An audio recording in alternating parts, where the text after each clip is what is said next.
Changing your verification method on Uber can help enhance your account security or update your preferences. Follow these steps to make the necessary changes. Step 1. Open the Uber app. Launch the Uber app on your mobile device. Ensure you are logged into your account to access the settings. Step 2. Go to Account Settings. Tap on the menu icon, usually located in the top left corner of the screen.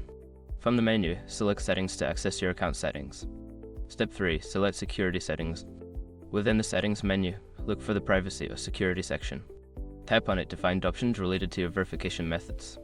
Step 4. Choose Verification Method.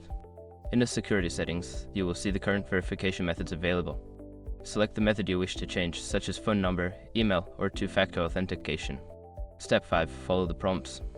After selecting your desired verification method, follow the on-screen prompts to complete the change. This may involve entering a new phone number or email address and confirming the change through a verification code. Once you've completed these steps, your verification method will be updated. Make sure to test the new method to ensure it works properly.